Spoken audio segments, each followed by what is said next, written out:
This summer in Michigan has been unusually hot, with temperatures reaching up to 95 degrees or higher in some areas. As a result of the heat, we are all looking for ways to keep our homes cool and our wallets full. I actually spoke with local home inspector Jessica Lawton to tell us how to save money while keeping our cool at home. Depending on what you want to do, right? So the best thing, everybody wants their house nice and cool, is to maintain your air conditioner. And a lot of people think, oh, I have to have somebody come out to do that. There are things that you can do yourself. The easiest is making sure you're changing your filter.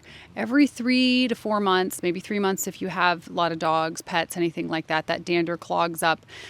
Usually at least twice a summer, just doing a home inspection, I end up defrosting somebody's air conditioner because of a dirty filter. So changing that filter is going to help the airflow, keep the coil colder, keep it clean. And then there are some other items you can use, like making sure that your suction line insulation on the unit, which I'll show you how to do. That's an easy thing to do yourself. You can get reflective window film so that when the sun is bouncing in, it sort of reflects it back out so that the windows don't absorb it the same way. And then we can also talk about some things in terms of not losing all that cold air that you're paying for by caulking and filling gaps and things like that on the outside of your house. With the AC being the main component to fight the summer heat, Jessica continued by further explaining the lifetime and maintenance required on our home air conditioning system. And air conditioners up here, honestly, 15 to 25 years we get because they only work for a few months out of the year, right? Our furnaces work a lot harder than our air conditioners here in Michigan. If you haven't been staying on top of, or maybe the person who lived in your home before wasn't staying on top of keeping their filters changed, the A-coil that sits at your furnace, that can actually get dirty and it can cause the A-coil to ice up, which sounds like you should get really cold air, but that's not what it means. It means you'll actually get warm air. So staying on top of changing filters, like it's not just air quality, it actually is the function of the system. Another great perspective we learned to consider is the direction and location of our home and how it affects heating and cooling. In this home, these windows here, the front of the home is south facing.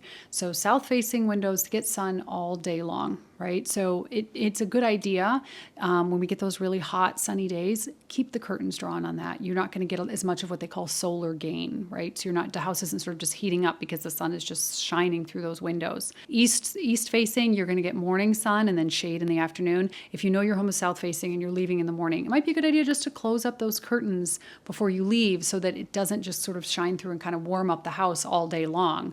So you're coming home to a house that's much hotter, or your HVAC system is working really hard to cool the house while you're gone. Our local utility providers also have resources available to help you get the most of your energy while saving money. DTE and consumers both have programs for that. They have rebates that they offer. Like I know DTE does a rebate for smart thermostats. I think it's around $50 right now for a smart thermostat. They also DTE has a program for interruptible air conditioning service, so they can install a second meter on your air conditioner. They'll offer you a lower rate that just the electricity the air conditioner uses in exchange for that. And then also, if you do decide to put in a new air conditioner, if you get to a certain level of efficiency, or what's called the SEER rating, you will get rebates back on that as well, depending on how energy efficient it is. Simple changes can make a big difference in home comfort and energy bills. With these tips, local residents can stay cool and save money. From West Bloomfield, I'm Kevin McIntosh, Civic Center TV.